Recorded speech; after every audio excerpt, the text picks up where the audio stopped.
Kasus penculikan dan pembunuhan kepala cabang sebuah bank BUMN di Jakarta, Ilham Pradipta, memasuki babak baru. Kasus ini diduga melibatkan seorang oknum TNI, Kopral 2 berinisial FH. TNI membenarkan keterlibatan Kopda FH dan yang bersangkutan ditahan di markas Polisi Militer Komando Daerah Militer Jayakarta sejak Jumat 12 September 2025.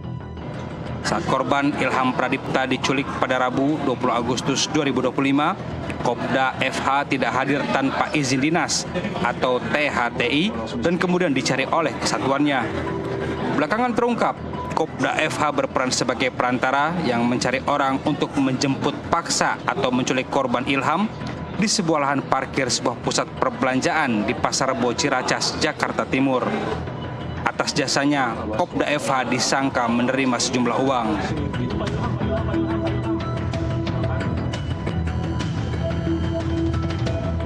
Polisi telah menetapkan 15 tersangka kasus penculikan dan pembunuhan Ilham Pradipta. Mereka dibagi menjadi 4 klaster, yakni klaster anggota intelektual, pengintai, penculik, dan eksekutor, serta pembuang jasad korban. Ya pemirsa, mari segera kita bahas terkait dengan keterlibatan oknum TNI dalam kasus pembunuhan Ilham Pradipta. Kami sudah hadirkan narasumber di studio kami, yaitu kuasa hukum tersangka Adrianus Agal, dan juga sudah terhubung melalui sambungan Zoom, yaitu dengan Kepala Badan Reserse Kriminal Polri periode 2009-2011, Komisaris Jenderal Polisi Purnawirawan Ito Sumardi. Bang Adri, apa kabar? Baik, terima kasih bersama kami. Jenderal Ito, selamat sore. Apa kabar, Pak? Ya, Pak Ito, terima kasih sudah bersama kami. Saya ke Bang Adri dulu. Ya. Ya, baik. Bang Adri, perkembangan kasus sampai hari ini, apa yang bisa Anda sampaikan? Baik, terima kasih. Terkait perkembangan kasus sampai hari ini, kami mengapresiasi Polri dengan mengungkap oknum F yang pertama kali saya nyatakan pada saat press conference di Polda Metro Jaya. Namun, masih ada tanda tanya dari saya. Apa itu? Apakah F ini dia tunggal atau masih ada kawannya yang lain. Jadi saya berharap bahwa F ini harus mengungkap juga fakta yang sebenarnya. Ya. Seperti Anda harus mendorong F untuk mengungkap dong. tentunya seperti itu. Sudah sejauh mana upaya yang dilakukan? Karena begini, suatu persoalan awal ini kan ada suatu ketakutan dari kami bahwa terkait yang klaster penculikan ini akan menjadi tumbal dari permainan intelektual. Maksudnya tersangka ditumbalkan begitu? Artinya bahwa ada upaya juga sebelum-sebelumnya bahwa upaya dari yang siapa? penculikan ini mereka mau mengkorbankan bahwa mereka juga yang melakukan pembunuhan ini. Mereka ini maksudnya siapa? Adik-adik kita, Eras dan kawan-kawan yang menjadi klien saya. Seperti itu. Karena adik-adik kita, Eras dan kawan-kawan ini menerima pekerjaan ini dari oknum F. Saya bisa jelaskan di sini dengan nama Ferry. Itu bahwa kalian akan menjemput korban, lalu setelah dijemput, diserahkan ke mereka, dan mereka menjamin oknum F, Ferry ini untuk mengantar pulang korban ini ke Bogor. Jadi atas dasar jaminan bahwa diantar pulang itu, makanya adik-adik kita ini menyanggupi pekerjaan ini, seperti itu. Jadi maksud Anda apakah aktor intelektualnya yang lebih besar masih ada, atau maksudnya ditumbalkan tadi itu untuk melindungi aktor intelektual begitu? Saya meyakini itu. Kenapa? Dasarnya sekelas pengungkapan terhadap Ferry, itu ada koneksivitas antara intelektual ini, antara Ferry atau dengan si pengusaha bimbel itu, mungkin ada di atas Ferry juga atau apapun semua seperti itu. Oke, Anda tidak yakin sama kepolisian untuk memeriksanya? Sampai sejauh ini saya yakin, tapi harus lebih terbuka semua. Kenapa ada tapinya, Bang Andri? Ya, karena begini, dasar daripada itu, maka saya sudah berkoordinasi dengan lembaga bantuan hukum Universitas Trisakti untuk mengajukan GC. Judicial bukan Justice Collaborator. Oke. Karena siapa yang akan jadi GC? Sejauh ini sudah 2 yang sudah mengajukan, masih tinggal 3 lagi. Oke. Bang Andri, saya boleh tanya, kenapa Anda mau menerima kasus ini? Dasarnya apa? Pertama, kami mau menerima kasus ini karena salah satu klaster penculikan ini masih adik-adik kita, sering ikut pekerjaan dengan saya juga. Oh, ada hubungan personal maksudnya? Ada hubungan personal dan masih ada hubungan kekeluargaan sama-sama dari Flores Manggarai. Oke, artinya tidakkah kecurigaan Anda itu bias karena ada hubungan personal? Sebenarnya tidak. Tidak ya? Karena saya tahu tersangka Eras ini punya kepribadian yang bagus dan punya attitude yang bagus. Oke, saya coba ke Pak Ito dulu. Jenderal Ito, apa yang bisa Anda sampaikan terkait dengan kasus ini, Pak Ito? Teman-teman penyidik di Polda Metro Jaya sudah melakukan proses penanganan atau penyidikan kasus ini secara profesional, yaitu dengan membagi klaster. Pembagian klaster ini kan tentunya nanti akan berdampak atau berujung kepada siapa, berbuat apa, dan sanksinya apa. Jadi yang dikatakan oleh tadi bahwa ada beberapa klaster ya, itu menunjukkan bahwa seperti aktor intelektualnya tentunya harus dibedakan antara sanksi hukum pada yang bersangkutan sama yang mungkin kalau memang betul dari hasil penyidikan itu hanya sebagai orang yang mengambil dan menyerahkan tanpa ada kaitan dengan dengan pelaksanaan eksekusi, tentunya kita tidak bisa mengatakan bahwa yang bersangkutan adalah melakukan eksekusi. Jadi pembagian klaster ini menunjukkan menurut saya adalah penyidik yang mereka melakukan secara profesional, karena tentunya profesional dan proporsional. Porsinya apa dari masing-masing klaster, kemudian nanti apa yang harus dibuat. Dan ini saya sepakat tadi memang dari adik-adik daripada penyidik juga sekarang sedang melakukan scientific crime investigation ya, penyidikan ilmiah dengan melakukan penyidikan daripada jejak digital ya. Iya. Tentunya dari jejak digital, HP baik yang dari pihak aktor utamanya seperti DH dengan FH itu apakah ada di jejak digitalnya FH ini yang berhubungan dengan orang-orang lain yang mungkin juga menyangkut oknum-oknum lain. Saya kira itu dilakukan oleh teman-teman di penyidik di Polda Metro saat ini. Ya, Pak Ito, terhadap mungkin kekhawatiran Bang Andri ini soal independensi, kemudian ada upaya mengambing hitamkan TSK itu, apa yang bisa Anda sampaikan, Jenderal? Saya kira tidaklah ya, cuman memang kesulitannya, karena ini adalah kejahatan koneksitas ya. Sehingga ada penyidikan yang dilakukan di dua institusi yang tidak bebas ya. Kalau dia ditangani secara seluruhnya di Polda Metro akan mudah melakukan berita acara konfrontasi ya, kemudian melakukan cross check dan lain sebagainya. Tapi di sini penyidik tentunya juga berdiskusi secara intensif dengan pihak Polda Jaya, dan saya yakin dengan adanya penasihat hukum yang pasti akan mengawal kasus ini, tidak mungkin dari Polda Metro Jaya itu akan terbawa pada skenario-skenario yang akan mengaburkan kasus ini. Saya sangat yakin teman-teman di Polda Metro Jaya mereka sangat profesional, dan mereka juga tentunya meskipun dihadapkan kesulitan dengan penanganan kasus yang dilakukan oleh dua instansi berbeda, nah ini nanti akan perlu ada satu sinkronisasi maupun juga ada sesuatu koordinasi yang intens demikian. Iya, Jenderal Ito, apa jaminannya tidak akan terjadi tarik-menarik kepentingan antar dua institusi besar ini, Pak Ito? Ya, karena kita tahu saat ini kan pasca kejadian yang baru-baru ini terjadi kan ada sorotan bagi Polri, seolah-olah Polri ini harus direformasi, terutama untuk penanganan-penanganan yang sifatnya menurut masyarakat ada kecurigaan bahwa kita tidak profesional. Tentu ini akan mempertaruhkan kredibilitas dari anggota, apalagi Polda Metro ya. Dan saya kira masyarakat kan sekarang sudah menilai. Mereka sudah melihat melalui medsos, kemudian dari pengacaranya pun penasihat hukumnya juga pasti akan mengikuti, dan sekarang zaman medsos ini kita tidak bisa main-main, Mas Jo. Betul. Ya, saya kira adik-adik di penyidik mereka akan bekerja seoptimal mungkin dan seobjektif ya. Tidak akan mungkin ada intervensi yang bisa membuat kasus ini dikaburkan. Iya, di sini kan independensi Polri juga sedang diuji ya, Pak Ito. Tetapi kan koordinasi lintas institusi ini kan artinya tidak serta-merta juga harus dibuka ke publik bahwa Polri melakukan komunikasi atau koordinasi dengan TNI, begitu Pak Ito? Iya, betul kan. Proses di dalam penyidikan, ini kan ada criminal justice system, sistem peradilan pidana, ada penyidikan, penuntutan, dan peradilan. Di dalam proses penyidikan semua tetap berlaku azas praduga tak bersalah, dan kita masih belum bisa membuka hal-hal secara umum kepada publik ya. Nanti pada saat di pengadilan baru ini akan diungkap secara terbuka, sehingga di proses penyidikan maupun penuntutan umum tidak mungkin kita bisa menyampaikan seperti motif ya. Sekarang banyak mengejar masalah motif. Mungkin penyidik sudah memiliki motifnya apa saja dari hasil penyidikan dari masing-masing tersangka ataupun saksi-saksi. Tapi kan tidak mungkin dibuka ke publik, karena kalau kita buka ke publik berarti ini menyalahi aturan daripada sistem peradilan hukum pidana tersebut. Demikian. Ya, Jenderal Ito sebagai polisi senior, kira-kira menurut pengamatan Anda untuk memecahkan kasus seperti ini yang melibatkan dua institusi TNI dan Polri itu memakan waktu berapa lama, atau kemudian mungkin perlu satu masa di mana informasi itu pelan-pelan dibuka kepada publik sehingga tidak menimbulkan benturan antar dua organisasi, Pak? Pengalaman saya, Mas Doni, untuk kasus ini karena semua sudah jelas ya.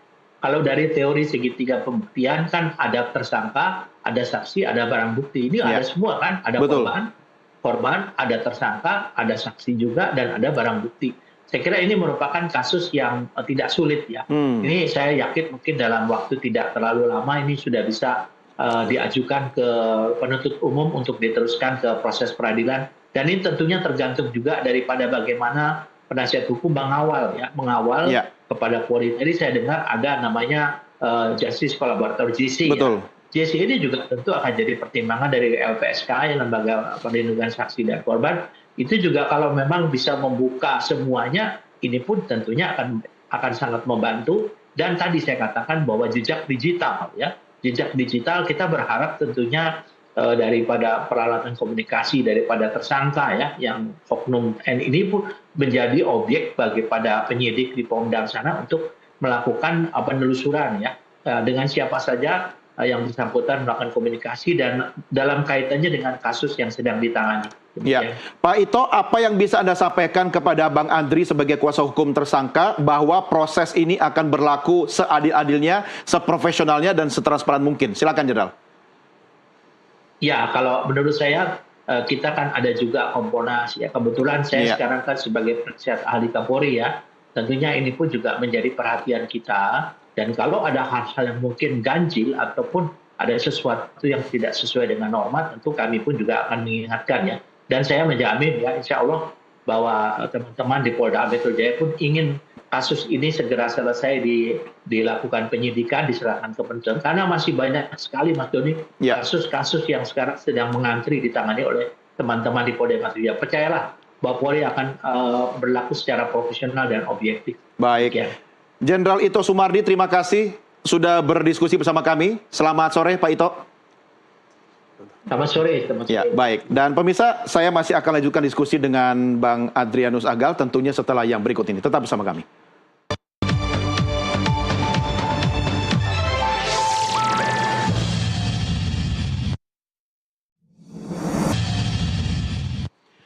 Terima kasih pemirsa masih bersama kami dalam NTV Prime Dialog. Saya Doni Degeser. Kita lanjutkan diskusi kita. Saya masih berbincang dengan kuasa hukum tersangka pembunuhan kepala Bank BUMN yaitu Adrianus Agal. Bang Adri, terima kasih bersama kami.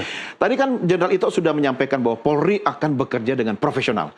Tapi sepertinya Anda masih kurang yakin, ragu. Apa yang membuat Anda ragu?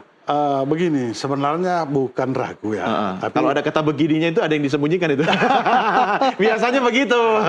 Cobalah dibuka ini. Karena terkait di klaster eksekusi ini. Oke, kita bagi ya. Misalnya ada klaster eksekusi, ada yang menjemput. Dari 4 klaster ya. Klaster intelektual, klaster eksekutor, klaster penjemput paksa, dan klaster pengintai. Nah, yang menjadi catatan penyidik di sini begitu juga dengan teman-teman di TNI terkait yang di klaster ketiga ini. Karena di situ ada oknum yang sudah ditersangkakan yang berinisial F. Gitu. Menurut keyakinan saya bahwa F juga ini dia bukan bermain sendiri. Ada yang lebih tinggi? Kemungkinan itu tuh ada. Mastermind-nya atau bersama-sama? Kalau mastermind atau mungkin yang memberi info atau memberi pekerjaan ini ke Ferry, mungkin itu yang harus ditelusurin di situ. Saya konfirmasi dulu. Klien Anda di klaster mana? Di klaster kedua, klaster penculikan atau penjemputan paksa. Penculikan atau penjemputan paksa. Anda bersikukuh bahwa mereka hanya ada di situ? Ya, betul. Yakin 1000%. Ya, maksud saya ketika nanti proses ini berlanjut, kemudian ada istilah ikut serta di klaster yang berikutnya, itu bagaimana? Begini, tentu kan ada dasar hukumnya. Pada saat kami mendampingi klien kami di Polda Metro Jaya, bahwa pasal yang disangkakan terhadap klaster kedua ini, klaster penculikan itu adalah pasal 328 dan 333. 328 dan 333. Iya. Ancamannya? Ancamannya maksimal 12 tahun penjara. Oke. Itu. Konsekuensinya ya, Anda sudah paham ya? Ya, Nah, tapi kalau misalnya ikut serta, ikut serta saya akan keberatan sekali. Kami akan karena berjuang. menghilangkan nyawa orang. Ya, itu. Ini bukan upaya Anda kemudian untuk mengurangi ancaman hukuman klien Anda sehingga hanya fokus kepada tidak masuk kepada ikut serta menghilangkan nyawa orang begitu? Karena begini, dari pekerjaan ini awal, semua instruksi itu adalah dari si oknum F. Iya. Itu. Di mana instruksi pasti bisa direcord itulah melalui handphone atau apapun semua, bahwa dia menjamin bahwa setelah kalian menjemput paksa korban, oknum F dan teman-temannya yang akan menjamin mengantar pulang ke daerah Bogor. Dalam keadaan hidup. Dalam keadaan hidup Ya, seperti apakah itu. ada jaminan seperti itu? Ada jamin garansi. Bentuknya tertulis, suara atau bagaimana? Pernyataan sikap melalui telepon, itu melalui secara verbal dan didengar juga sama beberapa tersangka yang lain yang di klaster Tapi kan penculikan. saksinya semuanya tersangka, Bang. Artinya tidak ada dong istilahnya di luar tersangka yang kemudian membenarkan ucapan F itu. Begini, kalau perihal seperti itu, bahwa biarlah dalam proses persidangan Nanti dalam persidangan. yang kita akan gali untuk menerangkan fakta yang sebenarnya. Karena nanti di dalam persidangan itu pasti akan terbuka semua. Karena kalau kita berbicara satu saksi kan bukan saksi, unus testis, nullus testis toh. Jadi kami berharap karena kemarin sudah perpanjangan masa penahanan, jadi dengan waktu kurang lebih 30 hari ke depan lagi, proses persidangan ini segera dilaksanakan. Oke, artinya Anda fokus upaya pembelaan klien Anda itu sesuai dengan pasal 328 dan 333. Ya, betul itu sekali. saja. Dengan Itu saja. ancaman maksimal 12 tahun. Iya, betul. Ya kan? Nah, untuk klaster yang sampai menghilangkan nyawa korban itu, Anda pastikan Anda tidak mau kemudian dikambing hitamkan. Itu maksud Anda tadi. Betul sekali. Kenapa Betul sekali. ada istilah itu? Apakah selama ini, selama Anda menjadi kuasa hukum ini, Anda sudah mulai mendapatkan ancaman atau mungkin ada upaya-upaya untuk sehingga Anda bisa menyatakan akan dikambing hitamkan ini? Kalau dari awal persoalan ini, itu kan di sosial media juga kan jelas sekali bahwa klaster kedua ini juga lah, bahwa mereka juga yang melakukan eksekusi. Tapi di sini saya apresiasi ke penyidik Polda Metro Jaya bahwa Polda Metro Jaya berhasil mengklasterkan peran tersangka-tersangka ini. Ya, tidak sampai eksekusi. Iya, ya kan? bahwa penyidik Polda Metro Jaya betul-betul dengan keahlian yang mereka miliki, keilmuan yang mereka miliki, dan mereka meyakini bahwa klaster kedua ini memang betul-betul hanya menjemput dan menyerahkan aja. Selesai sampai di situ. Ya udah, artinya Anda harus percaya dong ya, proses yang berlaku ini sekarang di tangan kepolisian yang profesional, tidak akan ada intervensi begitu kan? Lalu Anda takutnya di mana Bang Andri? Kalau awal-awal ada. Oh, awal-awal. Ada apa bentuknya itu. intervensi Bahkan itu? ada upaya untuk pencabutan kuasa. Anda? Itu. Tapi upaya untuk membuat Anda tidak jadi kuasa hukum tersangka? Betul. Upaya itu dilakukan oleh? Nanti kita bicara. Jangan nanti, sekarang aja. Maksudnya dari TNI atau dari oknum TNI atau? Sebenarnya dari ada beberapa pihak ketiga. Pihak ketiga ini? Pihak ketiga itu yang rekanan lawyer juga, itu yang untuk bahwa kita harus mundur. Kenapa harus mundur? Ya, saya sebagai lawyer bahwa profesi pengacara ini kan profesi mulia, oficum nobile. Iya. Gitu. Tapi Anda dibayar kan dalam kasus ini? Saya prodeo dalam hal ini. Bahkan untuk setiap minggu pun saya untuk mendatangi adik-adik saya di Polda Metro Jaya untuk memberi mereka makan. Oke, pro bono ya? Pro bono. Free ya? Free. Oke. Tapi klien Anda benar nggak dibayar 45 juta? Iya, betul. Sudah diterima? Sudah diterima, itu pun dipotong juga Bang Doni. Ada pajak atau apa? Jadi begitulah peran dari oknum. Siapa yang potong? Oknum F.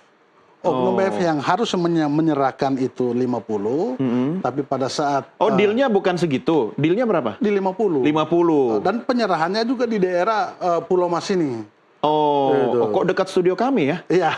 Tapi yang diterimakan 45 juta. Jadi sudah dipotong 5 juta. Iya, sudah dipotong. Memang di negeri ini apa aja dipotong ya, Bang ya? Sampai biaya kriminal aja dikorupsi gitu kan? Ya. Nah, tapi begini, yang saya mau tegaskan lagi bahwa kekhawatiran Anda kemudian dengan adanya intimidasi itu, dasarnya apa? Perasaan Anda, kemudian tadi Anda katakan bahwa Anda dipaksa untuk membatalkan jadi kuasa hukum, atau apa? Itu kan dari versi Anda sendiri, Bang Andri. Tidak elok ya kita bicara seperti ini, tapi itu dampak secara langsung ke kita, ke saya itu tuh ada. Gitu. Maksudnya tapi sebagai intimidasi, ancaman secara untuk secara fisik tidak, tapi disuruh mundur ya. Gitu. Tapi konsekuensi kami sebagai lawyer, sebagai pengacara, apapun itu kami hadapi. Nah, dalam arti ini, logika lawyer Anda pasti berpikir dong. Kalau sampai Anda kemudian disuruh mundur, berarti ada apa-apanya kan? Nah, ada apa-apanya itu apa kira-kira? Begini Bang Doni, karena saya pada saat merasakan itu awal, disitulah kami meminta perlindungan hukum ke Panglima TNI dan perlindungan hukum ke Kapolri. Di situ, karena ada ancaman itu. Jadi insting kita sebagai pengacara, pada saat kita mengalami hal yang seperti itu, jadi hal yang wajar pada saat kita minta perlindungan hukum seperti itu. Karena kita ini bukan otot kawat tulang besi. Itu ada apa-apa di jalan, saya juga masih punya tanggungan terhadap istri dan anak. Jadi mereka harus mendapat pendidikan yang layak juga, saya harus nafkahin. Karena persoalan lain saya jadi tumbal juga, saya tidak mau. Itu bukan strategi Anda dalam menghadapi kasus ini untuk meringankan hukuman kepada klien Anda? Kalau terkait untuk meringankan hukuman klien, itu wajib sebagai orang pengacara. Tapi dalam perkara ini saya juga harus tahu diri bahwa untuk membebaskan tidak. Tapi dengan meringankan hukuman untuk mereka, itulah kerja kami sebagai pengacara. Ya, ini kan tadi Jenderal Ito juga sudah sampaikan bahwa Polri pasti akan bekerja dengan profesional. Tapi ini kan menyangkut dua lembaga, ya, kepolisian dan TNI. Lalu kira-kira yang menjadi penghalang bahwa Polri itu harus bergerak cepat, kemudian sesuai dengan apa yang Anda katakan tadi, itu di mana? Kalau saya melihat bahwa justru penyidik Polda Metro Jaya yang bergerak cepat dalam proses penyelidikan perkara ini.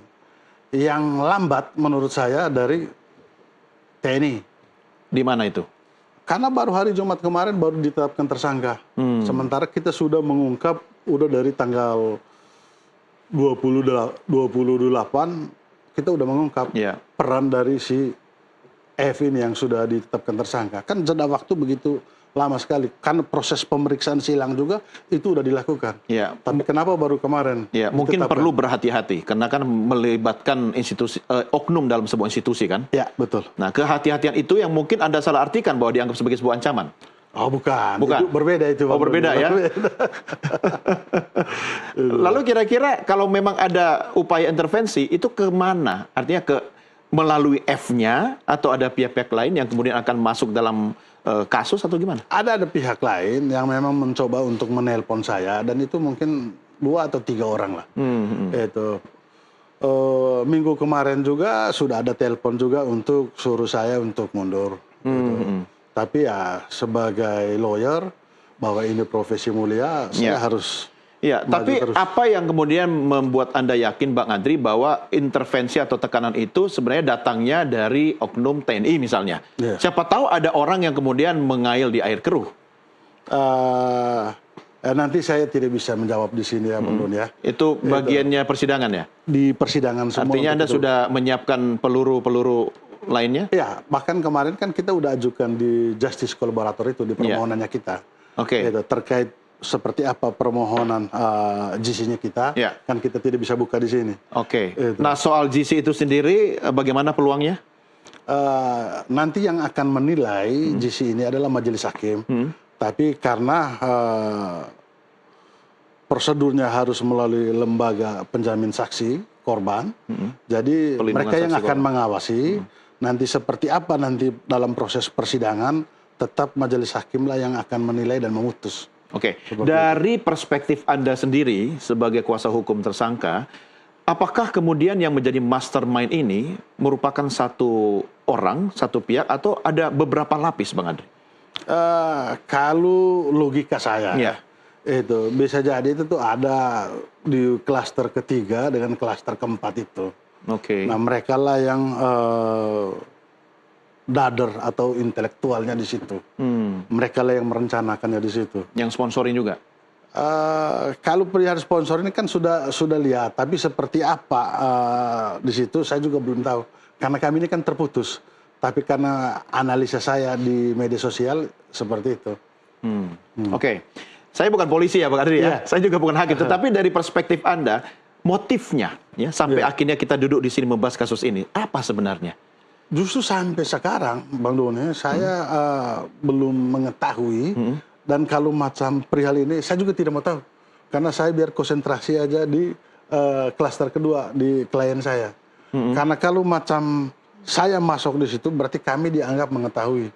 Itu. Jadi kami terputus betul-betul bahwa dari proses pendampingan, keterangan, apapun semua terputus sampai di situ. Tapi kan Anda pasti dengar dong berita yang beredar di luar bahwa ini ada hubungannya juga dengan soal kredit ya yang tidak disetujui oleh kepala cabang bank. Informasi itu dengar di media sosial, tapi menurut saya terkait proses pendampingan dan kuasa yang saya terima tidak relevan juga untuk kami untuk mengetahui, biar kami konsentrasi di klaster penculikan. Bang Andri, yang ingin saya tanyakan, apakah klien Anda kemudian diberitahu oleh F atau orang lain di belakangnya bahwa tugas mereka menculik, memaksa korban dengan alasan itu?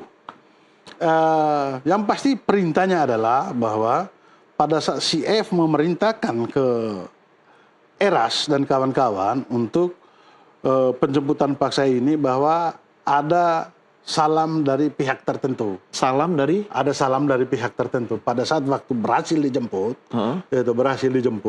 di situ ada salam dari pihak tertentu. Maksudnya apa nih salam ini? Mau ngasih tahu tentang sosok tertentu gitu? Ya kurang lebih itu seperti itu. Jadi sosok ini titip salam kepada klien Anda?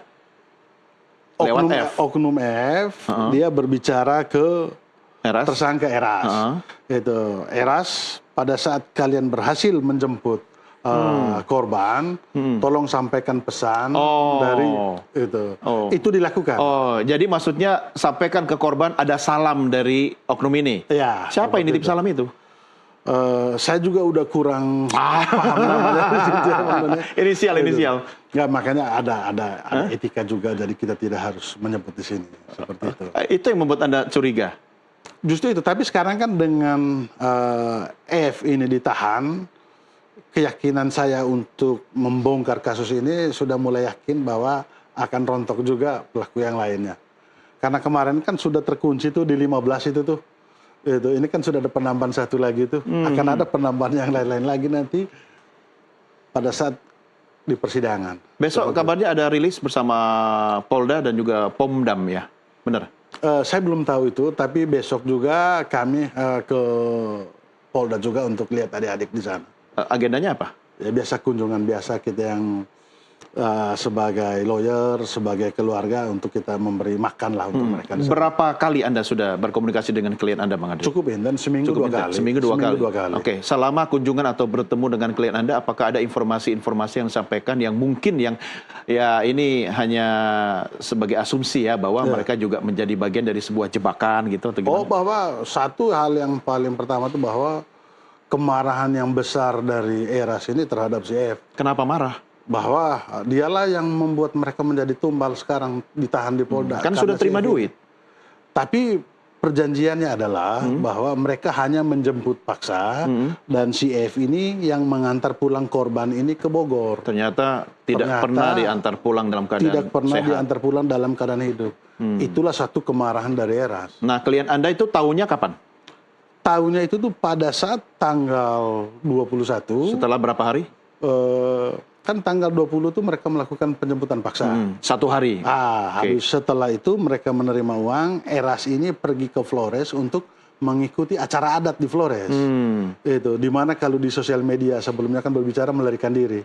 Tapi sebenarnya kalau kita di Flores itu ada acara kematian, setelah kematian namanya itu tuh pesta kenduri. Nah, Eras itu tuh menghadiri pesta kenduri itu. Jadi di bukan Flores. lari. Bukan lari. Karena memang waktu itu belum dicurigai sebagai tersangka ya. Ya, dan mereka tidak mengetahui bahwa akan terjadi seperti ini. Mereka tidak tahu sama sekali. Pada saat sampai di Labuan Bajo, melalui Satreskrim Polres Manggarai Barat, menangkap Eras dan menunjuk bukti bahwa orang yang mereka jemput paksa meninggal. Disitulah dia coba telepon Ferry. Ferry sudah tidak mengangkat lagi telepon. Disitulah dia marah di situ. Oke, menelpon dengan menggunakan handphone sendiri? Handphone yang dimiliki Eras, karena kan selama proses pekerjaan itu dari tanggal 18, 19, intens kan komunikasi itu. Iya, Saya iya. yakin teman-teman penyidik Polda Metro Jaya sudah melihat semua hasil komunikasi di handphonenya Eras. Iya. Karena itu sudah sebagai bukti juga. Iya, iya. Seperti Tapi itu. artinya kalau Anda yakin bahwa klien Anda kemudian hanya berhenti pada klaster yang awal menjemput, akhirnya tidak usah khawatir dong. Ya kan? Ya. Untuk yang eksekutor itu kan pasti akan ada bagiannya sendiri kan? Ya, saya yakin sekali Bang Doni. Tapi kita sebagai pengacara ini, bahwa keyakinan kami bahwa memang benar 1000%. Tapi kan kami tidak yakin juga dengan klaster yang ketiga ini atau klaster yang keempat. Seperti apa BAP-nya mereka. Itu. Nah, saya berharap betul-betul pasal yang dikenakan ke mereka ini antara 338 dengan 340 KUHP. Harus lebih berat. Iya, memang harus seperti itu. Karena ya yang merencanakan pembunuhan itu kan sudah jelas diatur pasal 340 Tapi kan KUHP. kalau saya lihat ya Bang Adri, tidak ada pintu atau peluang untuk kemudian mengambing hitamkan klien Anda. Kan polisi sudah menjelaskan lewat Jenderal Ito tadi bahwa sudah diklasterisasi sebenarnya. Yang lebih berat pasti eksekutor dong. Iya, tapi itu kan setelah proses penyidikan berjalan. Itu setelah proses penyidikan berjalan, bahwa penyidik Polda Metro Jaya sudah berhasil mengklasterkan perbuatan setiap tersangka ini. Disitulah apresiasi kami ke penyidik Polda Metro Jaya. Artinya Anda tidak perlu khawatir bahwa klien Anda pasti akan mendapatkan konsekuensi hukum sesuai dengan apa yang dia perbuat, begitu kan? Tapi sebagai pengacara tidak ada kata zona nyaman, Bang Oh, Doni. begitu. Itu. Kenapa masih curiga? Kami harus berpikir paling buruk, Bang Doni. Tapi bagaimana caranya? Ini logika sederhana saya, Anda pasti lebih ahli. Bagaimana caranya kemudian bisa tiba-tiba akan dalam tanda petik dikambing hitamkan klaster penjemput menjadi klaster eksekutor gitu? Kan begini. Atau mastermind misalnya. Beberapa kasus yang ada lah, saya tidak berbicara di kasus yang sini. Itu. Yang tindak pidana yang dilakukan bersama-sama, tapi ada yang dikambing hitamkan. Ya itu tadi, turut serta. Turut serta itu. Kan kita tidak tahu klaster yang lain. Karena mereka kan tidak saling mengenal di sini. Seperti apa BAP mereka, kami tidak tahu. Di klaster intelektual juga seperti Tapi sama apa. F mengenal kan? Sama F mengenal. Justru bertatap muka juga beberapa kali. Bukan bertatap muka, bahkan sebelum peristiwa ini sudah pernah ketemu. Sudah saling kenal. Sudah saling kenal. Itu sebabnya pekerjaan ditangani oleh klien Anda. Betul. Karena mereka sudah saling kenal. Tapi Bang Andri, saya mau tahu, sejujurnya selama proses klaster penjemputan itu berlangsung, yang kemudian rekaman CCTV-nya bisa kita lihat beredar di mana-mana itu, apakah ketika di dalam kendaraan sampai menuju ke lokasi itu, ada aktivitas yang kemudian melukai, menyakiti korban? Oh ya, itu benar. Karena dari klaster pengintai itu kan memberi informasi itu tuh dari pagi. Itu. Nah, klaster penjemputan paksa itu tuh sampai di lokasi itu tuh jam 11.45 atau menjelang jam 12 siang. Itu. Tapi di situ Eras berkomunikasi terus dengan F. Itu bahkan dilarang untuk keluar dari dalam mobil. Iya, kan masih menunggu. Iya. Sampai kemudian seperti yang kita lihat rekamannya itu kan korban. Jadi di situ ada kegelisahan dari Eras. Kenapa? Kenapa untuk pergi keluar dari dalam mobil aja dilarang? Itu. Karena dia udah pokoknya semua standby ada di mobil atau apapun semua. Jadi dalam proses menunggu seperti itu juga kan Eras tidak nyaman di situ. Itu. Nah, pada saat jam 4 sore korban ini mendatangi mobil. Itu. Pada saat mendatangi mobilnya di dan parkir di sebelahnya kan. Itu. Eras juga tidak tahu tuh bahwa ada beberapa mobil lain yang mengikuti mereka di situ. Atas perintah? Atas perintah F. Jadi ada yang mengawasi klien Anda bekerja atau tidak begitu? Ya, betul sekali. Oh, ini kayak ada double agent ya. Tapi kan sebenarnya begini, Bang. Nah, ini seperti Bang Adri lihat ini. Ini rekaman CCTV kan. Coba Anda jelaskan. Nah, ini kan sudah dijemput ya? Iya. Oke. Nah, Sudah masuk mobil ini? apa yang kita lihat ini bahwa ada mobil lain juga yang Eras dan kawan-kawan Tidak tahu. bahwa Di mana sedang mobil itu? itu ada belakang itu. Oh, di belakangnya mobil putih? Itu. Dan itu sudah ada rekaman Oke. ini kan sudah dipegang sama Mobil penyidik Polda itu Metro Jaya. isinya orangnya F?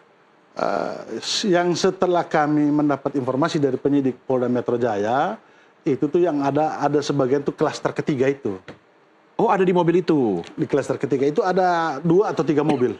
Oh, berarti yang di mobil itu juga... Di sini kan terputus. Betul. Tapi sebenarnya tuh ada nyusul berapa mobil lagi dari situ. Tuh. Anda sudah lihat rekamannya? Iya. Oke, Bang Andri, ini asumsi ya.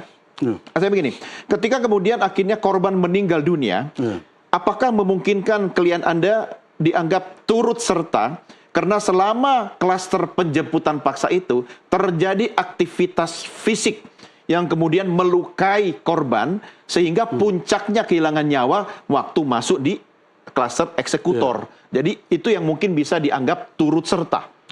Tentunya tidak ya. Apa? Dengan penerapan pasal terhadap Eras dan kawan-kawan yang kami lihat bahwa dan penyidik Polda Metro Jaya udah meyakini bahwa mereka ini hanya menjemput paksa saja. Karena kan Anda ada 2 tanya pasal. dong ke Eras dan teman-teman, apakah selama dalam perjalanan itu mereka kemudian memukul, menonjok atau melakukan kekerasan fisik memang gitu? di situ kan hanya untuk suruh diam. Suruh diam itu dengan apa? Dengan pisau atau dengan apa? Enggak, mereka tidak melakukan itu. Tidak ada senjata tajam yang Tidak digunakan? ada senjata tajam. Kan kalau macam mereka memakai senjata tajam, tentunya itu kan kita bisa lihat di daftar bukti.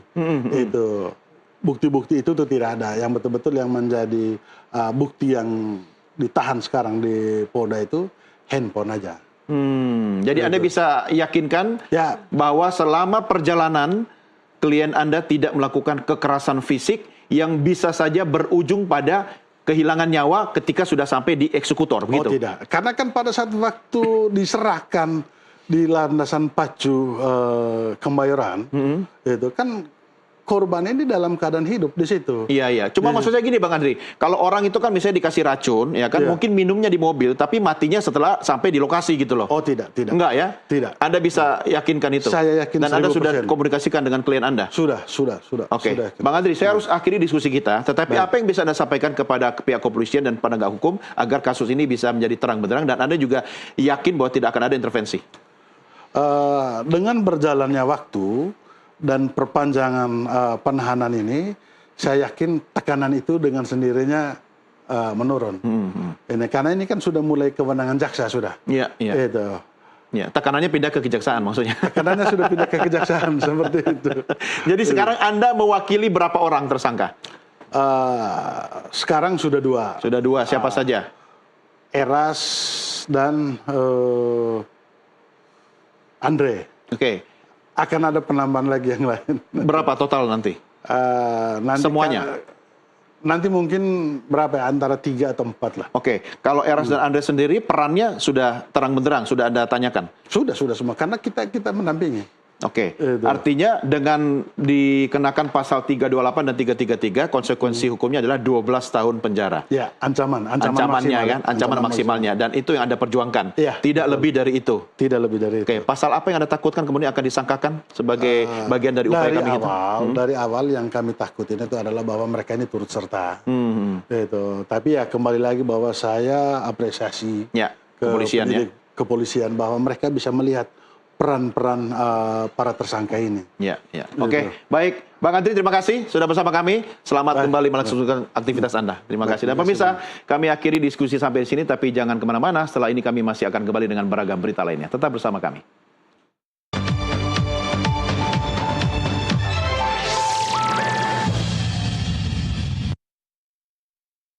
Sobat,